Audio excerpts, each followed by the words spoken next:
साथियों नमस्कार। कांग्रेस अध्यक्ष और पूर्व कांग्रेस अध्यक्ष का स्वागत है। जैसा कि मैंने आपको पहले ही बताया है, पहले कांग्रेस अध्यक्ष कुछ बातें कहेंगे, आपके समक्ष रखेंगे। उसके बाद कांग्रेस अध्यक्ष, पूर्व कांग्रेस अध्यक्ष और हमारे जनरल सेक्रेटरी संगठन के केसी वेणुगोपाल जी वापस तमिलनाडु की मीटिंग में जाएंगे और ये प्रेस कॉन्फ्रेंस अभिषेक सिंघवी जी और अधीर रंजन जी लेंगे। आपके सारे सवालों का जवाब सिंघवी साहब और अधीर रंजन जी देंगे।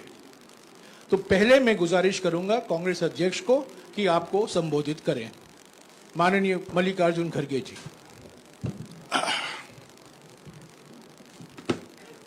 राहुल जी,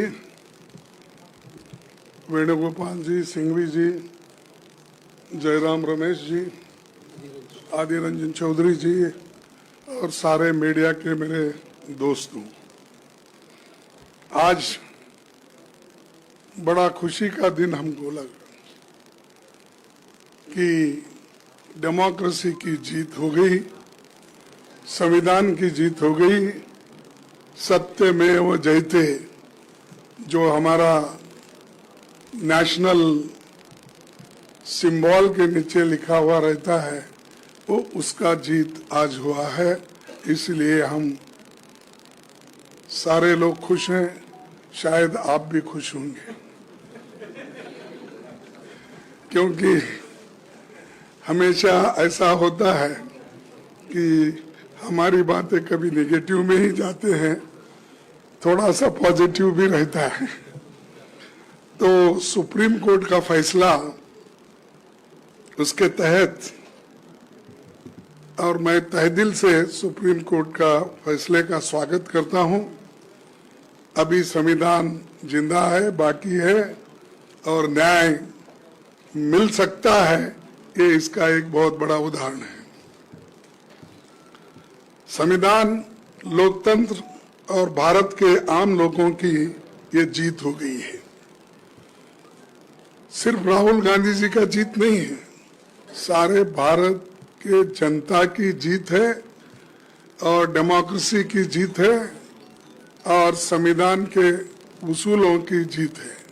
इसीलिए एक बहुत बड़ा फायदा देश के लोगों को हुआ है। जो एक व्यक्ति लड़ता है सच्चाई के लिए, देश के हित के लिए और देश को मजबूती लाने के लिए, देश के युवाओं के लिए, देश में जो महंगाई बढ़ रही है, महंगाई के खिलाफ जो व्यक्ति लड़ते लड़ते और लोगों को जागृत करते करते कन्याकुमारी से लेकर कश्मीर तक 4000 किलोमीटर से भी ज्यादा चल के गरीबों से मिले, बच्चों से मिले, डॉक्टर, इंजीनियर, सभी लोगों से मिले और आज मैं समझता हूं उन सब की दुआएं हमारे साथ है। इसीलिए ये लोगों का जीत है, मैं ये कह सकता हूं। और ये तो लोकतंत्र की जीत गूंजेगी और राहुल गांधी जी को हटाने में, डिस्क्वालीफाई करने में सिर्फ 24 घंटे में सब कुछ हुआ। अब देखेंगे अब कितने घंटे में उनको रीइंस्टेट करते हैं, क्योंकि डिस्क्वालीफाई करने के लिए तो उनको टाइम ही नहीं आया। जजमेंट गुजरात, ये तो दिल्ली का जजमेंट है, बहुत आस्था नजदीक है बहुत ही। अब गुजरात से आने आया जो ये था, उसको उन्होंने 24 घंटे लगा के उसमें सब डिस्क्वालीफाई करे, बाकी सारी चीजें करे, बाहर निकाले, सब कुछ हुआ। लेकिन दिल्ली के सुप्रीम कोर्ट और हमारा जो पार्लियामेंट है, हार्डली, ये सिर्फ किलोमीटरों पे है, तो वो तो 1000 पहले 500 से 600 किलोमीटर था। तो इसलिए मैं चाहता हूं कि शायद रात में वो रीइंस्टेट करते हैं, क्या अभी करते हैं, कितना वक्त लेते हैं, हमको अब देखना चाहिए। हम देखेंगे और इंतजार करेंगे। अब इतना बड़ा इंतजार किए तो ये जो बाकी उनके ऑर्डर का भी हम इंतजार करेंगे। और मोदी सरकार को और बीजेपी लोगों को थोड़ा, अरे भाई हम क्या गलती किए, ये करना नहीं था, ऐसा तो थोड़ा लगा होगा। चाहे वो मन में ही बोलते होंगे या बाहर बोलने को थोड़ा कष्ट होता होगा, लेकिन मैं उस पर टिप्पणी नहीं करना चाहता हूं, क्योंकि अभी आगे हमारा लड़ाई जारी रहने वाला है। तो इसलिए मैं इतना ही कहूंगा कि ये लोगों की जीत है, वोटरों की जीत है, और वायनाड के नागरिकों की और वोटर की ये जीत है। वहां के लोग भी बड़े खुश हैं और वायनाड के लोग जीत से अब सब जगह ये अपनी जीत बना रहे हैं। तो मैं ज्यादा न बोलते हुए बाकी के डिटेल में सिंघवी साहब बोलेंगे और चौधरी साहब भी बोलेंगे और राहुल गांधी जी भी एक दो शब्द कहेंगे। तो इतना कह के मैं आपको यही कहूंगा कि आप भी हमारे साथ कभी कभी खड़े होते हैं, इसीलिए आप सबको भी नमस्कार और दो शब्द कहने के लिए मैं उनसे शुक्रिया खड़गे जी। मैं राहुल जी से गुजारिश करूंगा, क्योंकि वो हमारे बीच में मौजूद हैं, वो कुछ शब्द आपके सामने रखें। राहुल जी के बाद सिंघवी साहब और अधीर रंजन जी प्रेस कॉन्फ्रेंस करें। थैंक यू खारगे जी, आप सबका यहाँ बहुत बहुत स्वागत। आज नहीं तो कल, कल नहीं तो परसों सच्चाई की जीत होती है। मगर जो भी हो, मेरा रास्ता तो क्लियर है। मुझे क्या करना है, मेरा क्या काम है, उसके बारे में मेरे दिमाग में बिल्कुल क्लैरिटी है। जिन लोगों ने हमारी मदद की और जनता ने जो प्यार और सपोर्ट दिया, उसके लिए मैं बहुत बहुत धन्यवाद करता हूँ। Thank you. शुक्रिया राहुल जी, शुक्रिया खड़गे जी। Thank you.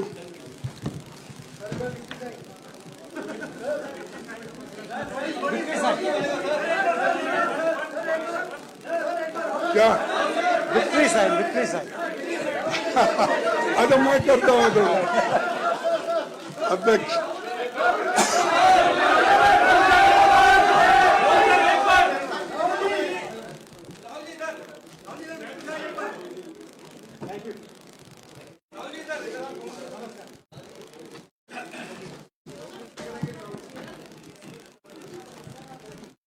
साथियों, अभी अभिषेक सिंघवी जी आपको संबोधित करेंगे। उसके बाद में कांग्रेस पार्टी के नेता, लोकसभा में हमारे संसदीय दल के नेता अधीर रंजन चौधरी जी भी आपको संबोधित करेंगे। अभिषेक सिंघवी जी।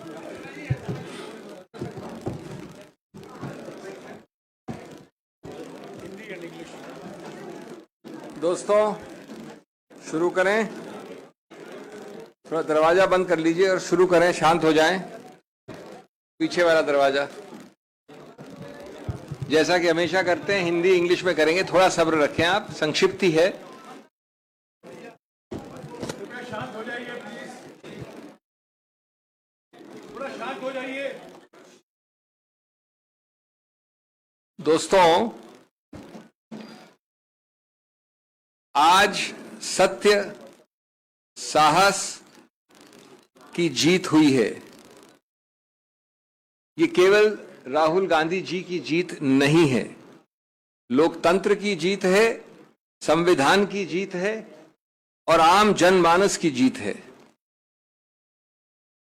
हम आशा करते हैं अब कि भाजपा अपने एक विशेष विभाग जो है, जो कई खेल खेलता है, चालबाजी के और अन्य खेल, उस विभाग पे ताला लगाएगी।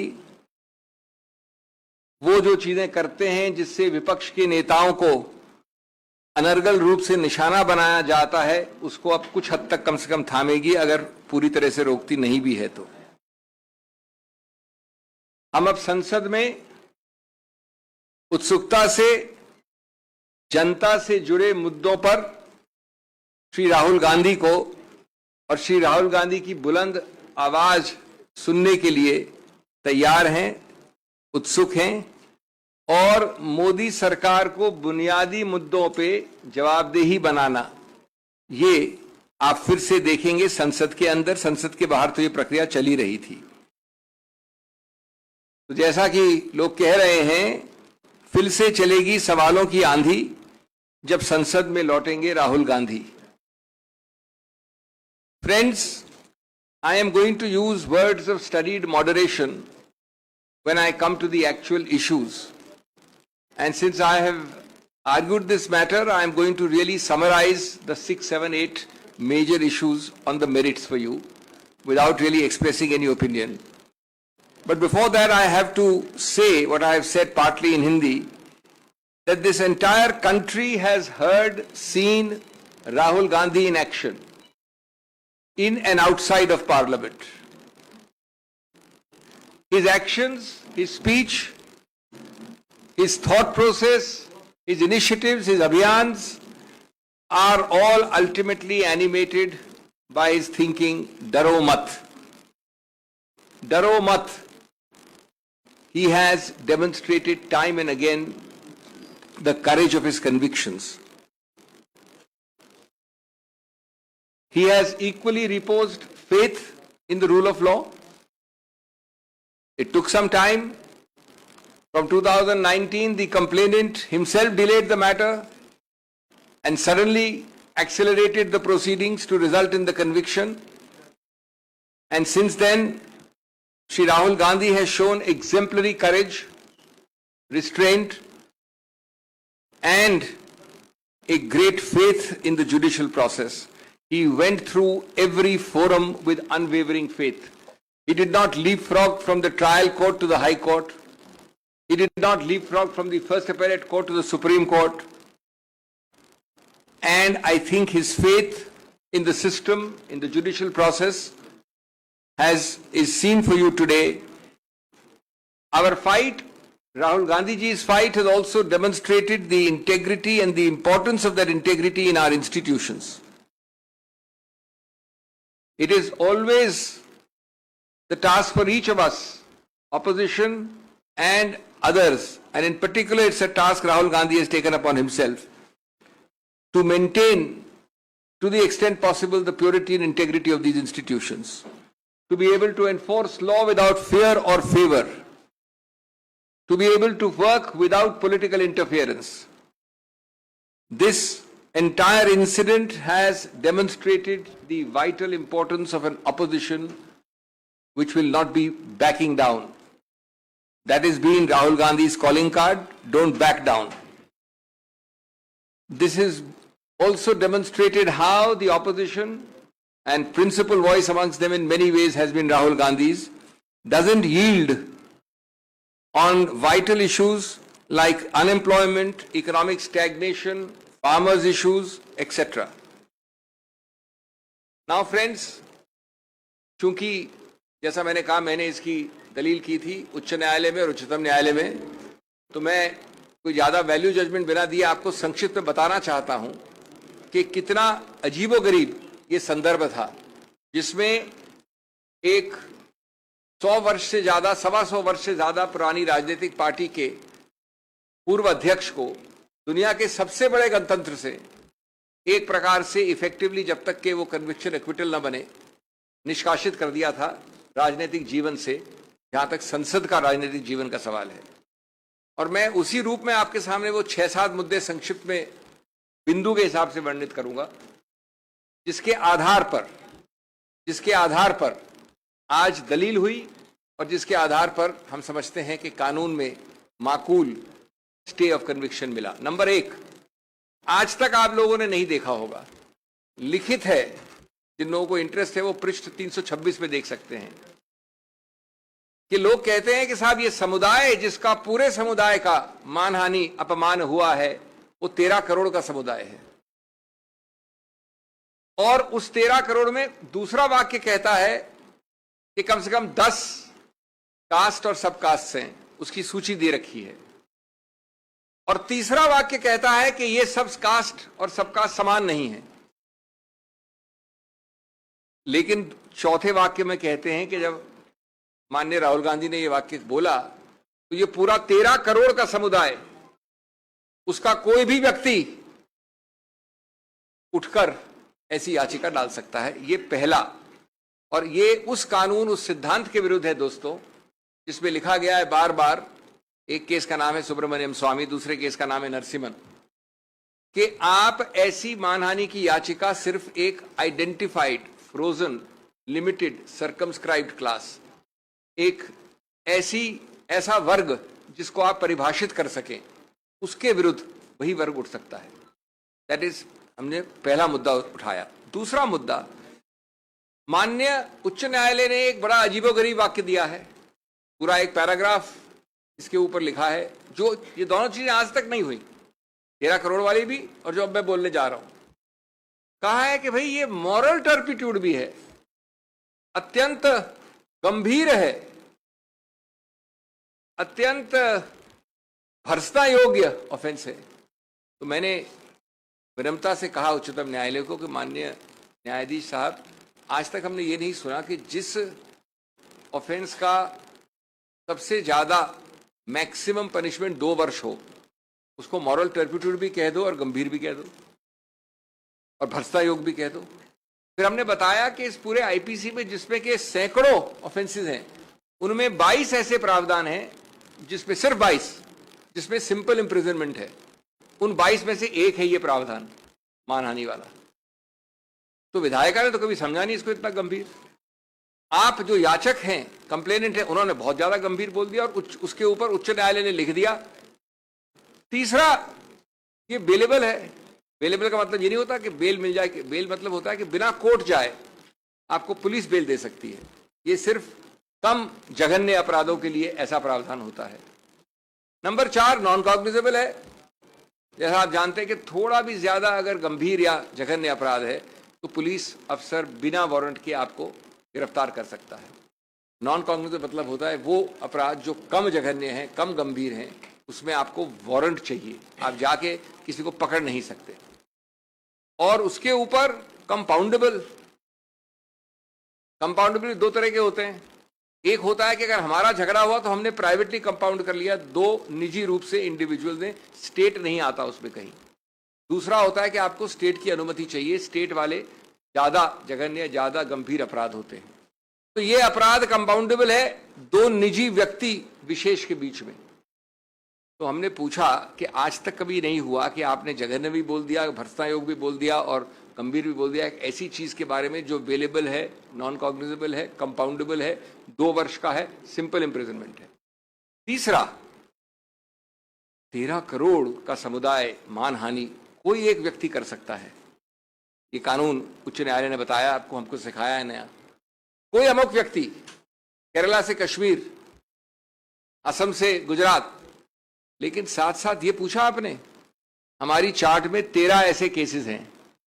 ऐसा कैसे हुआ भैया कि सभी के सभी 13 केसेस उस 13 करोड़ के समुदाय में से जो 13 केसेस फाइल हुए वो सभी भाजपा के कार्यकर्ताओं ने किए? ये अजीब सा समुदाय है जिसमें सिर्फ भाजपा के कार्यकर्ता ही जगते हैं कंप्लेनेंट के रूप में। ये हमारा तीसरा बिंदु था। चौथा बिंदु था कि आपने ये नहीं देखा कि अपने निर्णय में एक नया ऑफेंस डाल दिया है जो याचक ने भी नहीं कहा था। एक प्रावधान है 171G representation of peoples act में, उसमें यह है कि अगर 2 कैंडिडेट जो इलेक्शन लड़ रहे हैं वो एक दूसरे को किसी रूप से गंदे शब्दों का इस्तेमाल करते हैं तो ये लिख दिया है माननीय उच्च न्यायालय। लेकिन 171G तो न याचक का केस था न हमारा केस था, किसी ने रेज ही नहीं किया था। उसको पूरा ऑफेंस करके माननीय राहुल गांधी जी को दंडित भी कर दिया उस पैराग्राफ में। हमने ये सब बताया कि इससे मालूम होता है कि उच्च न्यायालय का निर्णय एक बिल्कुल गलत, विकृत इत्यादि निर्णय है और इसलिए इसको तुरंत स्टे करना चाहिए। इसके अलावा हमने कई और चीज़ें दी हैं जिनको मैं आपको तकनीकी रूप से नहीं बताऊंगा, सिवाय इसके कि जो मूल वाक्य है जो कि 3 पृष्ठ की राजनीतिक स्पीच में कोलार में 1.5 वाक्य या 3 लाइन का वाक्य बनता है, उसको सिद्ध करने के लिए जो एविडेंस एक्ट में एक सर्टिफिकेट चाहिए वो आज तक किसी ने उपलब्ध नहीं करवाया।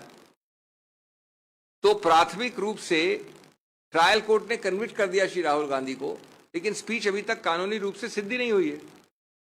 जब स्पीच सिद्ध नहीं हुई तो वो याचक जिसने कंप्लेंट की थी पूर्णेश्वर मोदी, वो गया हाईकोर्ट में अपने खुद की कंप्लेंट के विरुद्ध और अपनी खुद की कंप्लेंट को स्टे करवा दिया इस ग्राउंड पे कि मैं अभी और ढूंढ रहा हूं सामान, क्योंकि मैं अपनी वो स्पीच को, क्योंकि उसने स्पीच में एक न्यूज़पेपर प्रोड्यूस किया, कोई टेप नहीं प्रोड्यूस किया, खुद आंखों देखा हाल था नहीं, क्योंकि जो याचक है वो था नहीं वहां पर स्पीच में, तो उसने कहा मुझे और टाइम चाहिए और अपनी ही कंप्लेंट पे स्टे ले लिया।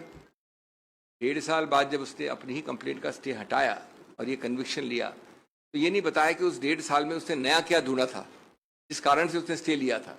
कोई नया तथ्य नहीं निकला था। तो एक प्रकार से कन्विक्शन दिया गया है एक ऐसी कंप्लेंट में जहां ये वाक्य सिद्ध ही नहीं हुआ है एविडेंस एक्ट के नियमों के अनुसार। जब ये दिखा कि ये सिद्ध नहीं हुआ है, न उसमें किसी आंखों देखा हाल है, न टेप है, टेप को आपने सर्टिफिकेट अंडर 65B के अनुसार सिद्ध नहीं किया है, इत्यादि इत्यादि। तो 5वां बिंदु, इन्होंने एक व्यक्ति को खड़ा किया, गणेश विज है उसका नाम, जो बीजेपी का काफी उच्च स्तर का कार्यकर्ता है, सांस्कृतिक विभाग का अध्यक्ष है। उसका नाम कंप्लेंट में नहीं है, उसका नाम विटनेस लिस्ट में नहीं है, वो कभी आगे आया नहीं। 1.25 साल कंप्लेंट के बाद, 1.25 साल होता है 1 महीना, 1 साल 9 महीना, उन्होंने इसको खड़ा कर दिया बीजेपी कार्यकर्ता को कि मैं वहां था खड़ा हुआ, मेरी आंखों देखी हाल है, मैंने स्पीच सुनी थी। तो जिसको हम कहते हैं अंग्रेजी में वर्थलेस विटनेस, उस विटनेस का कोई भी आप उसके ऊपर आप आधार नहीं कर सकते, आधारित नहीं कर सकते अपने कन्विक्शन को। इसके अलावा कई और मुद्दे हैं। एक मुद्दा जो पूरी तरह से देखा भी नहीं उच्च न्यायालय ने, कि आप कब तक जो जनता जन समुदाय है वायनाड का, उनको वंचित रखेंगे एक चुनावित व्यक्ति द्वारा। ये कानून में एक मुद्दा है, मैं सिर्फ राजनीति की बात नहीं कर रहा हूं, कानून में ये अहम मुद्दा माना जाता है कि क्यों आप कन्विक्शन स्टे करें। 7वां मुद्दा, इस पर बहुत अहमियत दी है, जो ऑर्डर में भी आप पढ़ेंगे शाम को, जो ऑर्डर आएगा, तो हमने बहस की थी कि अगर 11 महीने 1 साल 11 महीने और 29 दिन का दंड होता तो पर्याप्त नहीं होता इस डिस्क्वालिफिकेशन के लिए। यह आवश्यक है कि 2 साल का हो, नहीं तो डिस्क्वालिफिकेशन लागू नहीं होता। अब रोचक बात यह है कि 2 साल इस दंड के लिए मैक्सिमम है, और आज तक जिन लोगों को इसका अनुभव है वो जानते हैं कि 2 साल का कभी भी दंड जो मैक्सिमम पनिशमेंट होता है नहीं दिया गया है। लेकिन उसको छोड़िए, अगर आपको मैक्सिमम पनिशमेंट देना है दंड, तो जो आप सेंटेंसिंग की कार्रवाई कन्विक्शन की कार्रवाई से अलग होती है। मैं पहले कन्विक्ट कर दूंगा आपको, उसके बाद मेरे को अलग एक सुनवाई करनी होती है सेंटेंसिंग में। तो माननीय जज ने कहीं ये कोई कारण नहीं दिया, कोई औचित्य नहीं बताया कि क्यों हमने आपको 2 वर्ष का मैक्सिमम अधिकतम दंड दिया है। अगर उन्होंने कोई कारण नहीं बताया, 15 मिनट में सेंटेंसिंग, राहुल गांधी जी गए थे कोर्ट, तो अगर आप कारण नहीं बताओगे तो उसका आधार नहीं होगा, तो 2 वर्ष कैसे आपने लागू किए एक साथ। 8वां, उन्होंने कहा कि ये तो हैबिचुअल ऑफेंडर हैं। हमने चार्ट दिखाई, 13 केसेस में 1 में भी कन्विक्ट नहीं हुए राहुल गांधी जी, 1 में भी। सबके सब 13 केसेस बीजेपी कार्यकर्ताओं द्वारा हैं। मैं आपको एक केस कार्यकर्ता द्वारा फाइल करके मैं कह दूंगा कन्विक्ट हो आप। एक 14वां केस है जिसपे कन्विक्ट नहीं हुए, राफेल का कंटेम्प्ट है, जहां मैं पेश हुआ था, वहां पर अपॉलॉजी मान्य है, वहां भी कन्विक्ट नहीं हुए। और वो राफेल वाला वक्तव्य 14 नवंबर 2019 का है। ये वक्तव्य जो कोलार में हुआ वो 14 अप्रैल 2019 का, 8 महीने पहले का है। तो आप कोलार के लिए कन्विक्ट नहीं कर सकते एक ऐसे वाक्य के आधार पर जो 8 महीने बाद हुआ। इस प्रकार के मैं आपको कई और मुद्दे दे सकता हूं। इसका मूल उद्देश्य क्या है? मूल उद्देश्य है ये बताना कि ये कन्विक्शन हमारा पूरा विश्वास और आशा है, हमारा हौसला है कि निकट भविष्य में ये कन्विक्शन एक्विटल में बदल जाएगा। अपील इसकी चल रही है, कन्विक्शन की बात कर रहा हूं। तब तक, जब तक ये चलती है, तब तक आप किसी व्यक्ति को डिस्क्वालिफिकेशन के आधार पर निष्कासित कैसे रख सकते हो, उनका स्थान रिक्त कैसे रख सकते हो, उनको जितने लोगों ने, आप जानते कितने लाख लोगों ने उनको चुनावित किया, उनको आप वंचित कैसे रख सकते हो इस पद से। और इसलिए बैलेंस ऑफ कन्वीनियंस चाहती है कि ऐसे केस में आपको स्टे करना चाहिए। हमारी दलील मान के उन्होंने स्टे किया। अब अंतिम बात हिंदी में, अगर जरूरत होगी तो मैं संक्षेप में अंग्रेजी में बोल सकता हूं। उसमें ऑर्डर जो शाम को आएगा उसमें उन्होंने 2 लाइन जरूर कही है कि अगर श्री राहुल गांधी को जो उच्चतम न्यायालय का आदेश है उसका आभास होता तो शायद वो और रिस्ट्रेंट रखते। इसमें मैं आपको 2-3 चीजें विनम्रता से कहना चाहूंगा। आप मूल मुद्दे की बात करिए, जो कन्विक्शन स्टे है उस पर आप बात नहीं करना चाहते हो, इसलिए आप ये 2 वाक्य को ऐसे पढ़ रहे हो जैसे कि उच्चतम न्यायालय ने कुछ कहा है। मूल मुद्दा है कि आपने स्टे करना है कि नहीं कन्विक्शन को, और वो स्टे हो गया है।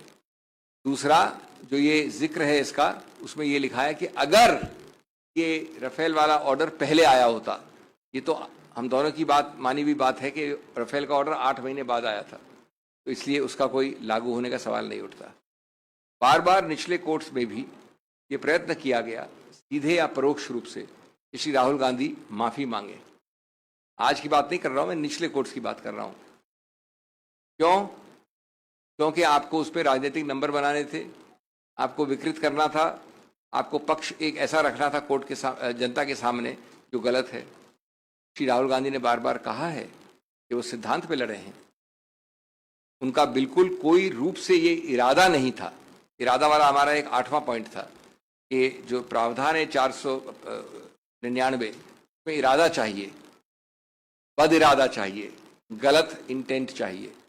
और इसमें एक बड़ा रोचक वाक्य है एविडेंस वाले का कि मुझे राहुल गांधी के बद इरादे के बारे में कोई ज्ञान नहीं है, कोई संज्ञान नहीं है, ये लिखा है उन्होंने, कंप्लेनेंट ने।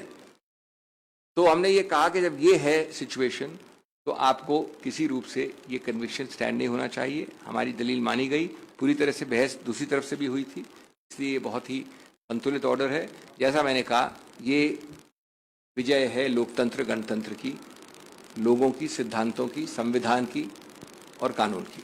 बहुत बहुत धन्यवाद। शुक्रिया अभिषेक जी। सुप्रीम कोर्ट के आदेश के बाद अगला कदम लोकसभा में स्पीकर को लेना।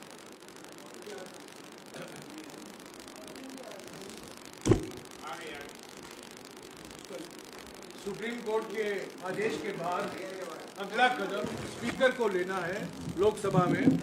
हमारे कांग्रेस पार्टी के संसदीय दल के नेता लोकसभा में अधीर रंजन जी यहाँ मौजूद हैं। वो आप ऑडियो नहीं है, इस ऑडियो विषय पर बताएंगे, क्योंकि वो स्पीकर साहब के साथ संपर्क में हैं। वो आपको ये इस बात पर कुछ बताएंगे। अधीर रंजन जी।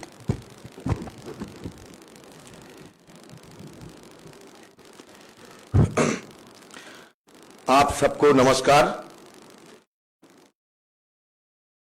हमारे कानून विशारद अभिषेक मनु सिंघवी जी सारे मुद्दे को विस्तार से बयान किए हैं।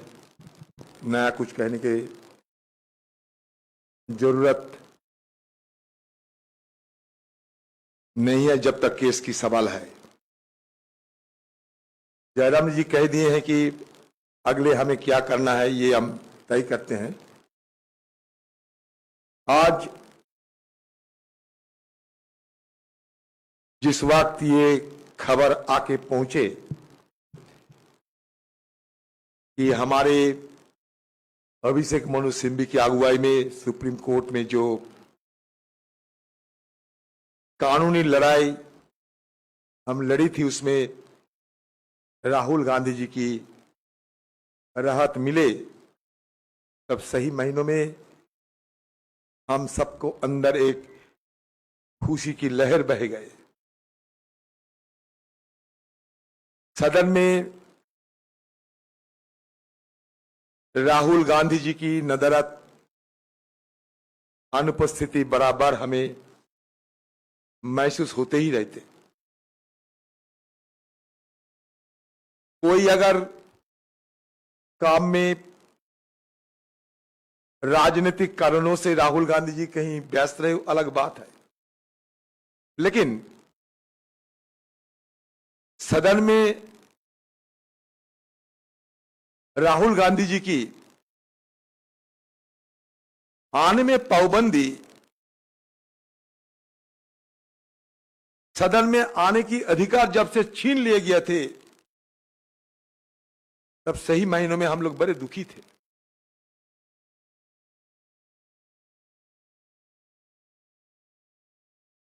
ये राहत की खबर सुनते ही तुरंत मैं इस सदन के अंदर पहुंचे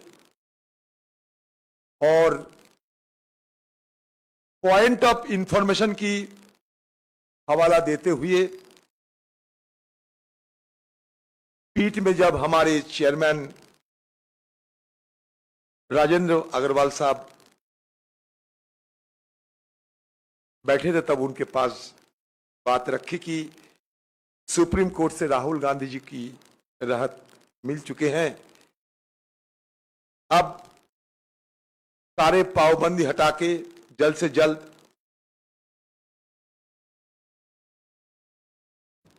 उनके सदन के अंदर वापसी के लिए कार्रवाई शुरू करना चाहिए। उनकी सदस्यता जिस त्वरित गति से संपन्न हुई थी, आप सबको जानकारी है कितनी त्वरित गति से उनकी सदस्यता खारिज हुई और उसके साथ साथ मकान भी खाली करवा गया। जब ये दिल्ली में लुटेन में बीजेपी वालों को कितने सारे नुमाइंदे सालों साल अपने बंगला में विराजमान रहते हैं, वो भी सदस्य ना होने के बावजूद, लेकिन वो परिवार, जिस परिवार हिंदुस्तान को तीन प्रधानमंत्री दिए हैं, जिस परिवार हिंदुस्तान के लिए एक नहीं दो बलिदान किए हैं, उस परिवार की सदस्य राहुल गांधी जी को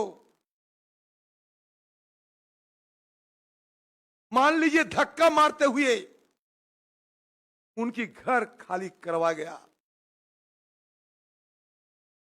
इस तरीके की वेदना, निर्ममता साथ लेकर हम लोग चलते थे, लेकिन भरोसा तो थी कि आज नहीं तो कल सच्चाई की जरूर जीत होंगे, और वो आज हुआ है। हिम्मत ना खोना, सिर्फ आगे बढ़ते रहना। जो कहते हैं ये तेरा बस की नहीं, उन्हें कुछ करके दिखाना, यही मकसद लेकर चलते चलते आज राहुल गांधी जी की सच्चाई साबित हो चुके हैं। सनद रहे कि हमारे देश की और सभ्यता की सबसे बड़ा पहचान होते हैं सत्यमेव जयते। आज जीत हुई सच्चाई की, हिंदुस्तान की करोड़ों की आम लोगों को आशीर्वाद, दुआ, समर्थन राहुल गांधी जी की सबसे बड़ा ताकत थी, और इसी ताकत के बदौलत उन्होंने आज जीत हासिल किए हैं। अभी सदन की अंदर जाना बाकी है। स्पीकर से मुलाकात कर चुके हैं मैंने, और स्पीकर साहब को दरखास्त भी की है, गुजारिश भी किए हैं कि जिस त्वरित गति से राहुल गांधी जी की बरखास्त हुई थी, उस त्वरित गति से ही उनको दोबारा वापस लाना चाहिए।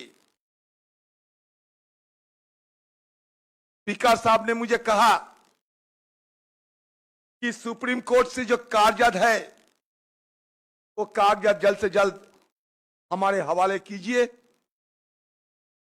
बाकी हम क्या किया जाए देखते हैं। मैंने कहा स्पीकर साहब, ये सदन की गरिमा आपके हाथ में है, ये सदन की अभिभावक हो आप, सदन की हर सदस्य और सदस्या सबकी सुरक्षा आपको देना है। राहुल गांधी जी की जल्द से जल्द वापस लाके उनको अधिकार दिलाइए। मंगलवार को सदन में अविश्वास प्रस्ताव पर चर्चा शुरू होने वाला है। यह चर्चा की चलते दिन रात सदन के अंदर सदन की बाहर हम सब गुहार लगाते आ रहे हैं। टालते टालते टालते टालते 8 तारीख को सदन में अविश्वास प्रस्ताव चर्चा के लिए दिन तय किए गए, जो कि बहुत पहले करना चाहिए था।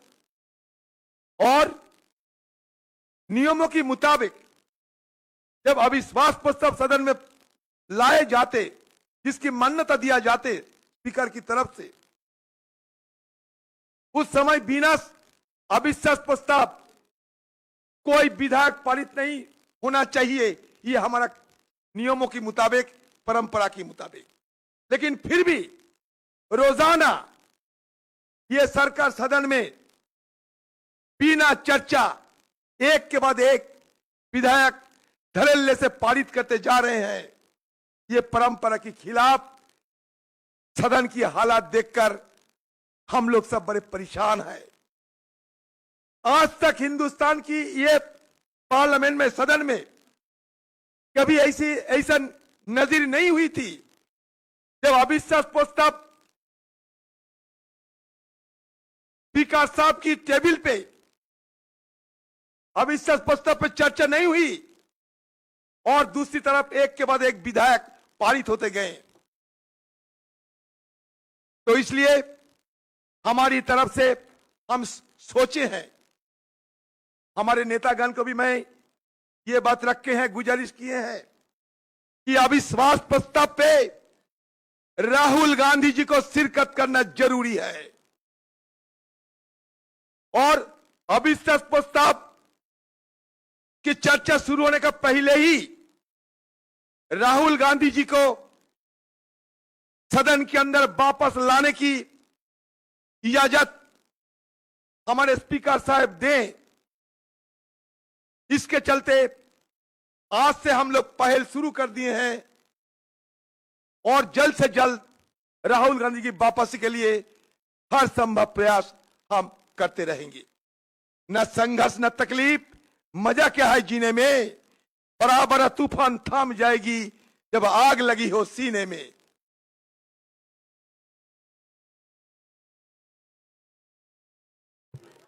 शुक्रिया अधीर जी। हाँ, आपके सवाल। हाँ मौसमी, वाले तो आप कह रहे हैं कि दिए किए पता में देखिए, ये जो शासन हुआ है या जो निलंबन हुआ है, ये सिर्फ जो भी निलंबन या निष्कासन हुआ है, ये पूरा परिणाम स्वरूप है। परिणाम किस चीज का है? जो मूल आदेश है कन्विक्शन का। जब नीचे की नींव हट जाए तो इमारत नहीं रह सकती, जब मूल हट जाए तो परिणाम नहीं रह सकता। नंबर 1। नंबर 2, इसके लिए भी अभी हाल में हमको एक प्रेसिडेंट मिल गया है और रोचक है कि मैं उसमें भी अपेयर हुआ था।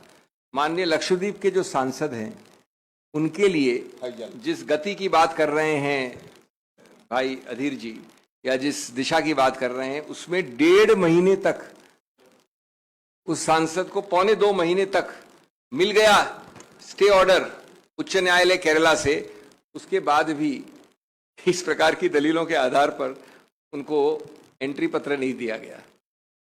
हमने फिर एक और याचिका फाइल की, मैं पेश हूं। जिस दिन याचिका लिस्ट हुई सरकार दौड़ी दौड़ी आई और कहा कि याचिका क्यों आई, हम तो दे ही रहे हैं, कल ही दे रहे हैं। मैं आशा और विश्वास करता हूं कि ऐसा अधीर रंजन चौधरी को या मुझे नहीं करना पड़ेगा। एक ग्रेस होता है हर काम का, एक विवेक होता है, राजनीति में भी एक सौहार्द होना चाहिए। जब निर्णय आ गया उच्चतम न्यायालय, उसके ऊपर कोई न्यायालय नहीं है, तो आप ये कागज पत्ती और तकनीकी चीजों पे करोगे। नॉर्मली आमतौर पे ऑर्डर आज आ जाना चाहिए, लेटेस्ट कल आ जाएगा। तो एक कागज लिखना है 2 लाइन का उनको कि संडे या मंडे को वो वापस आ जाएं। सिद्धार्थ, एक सवाल।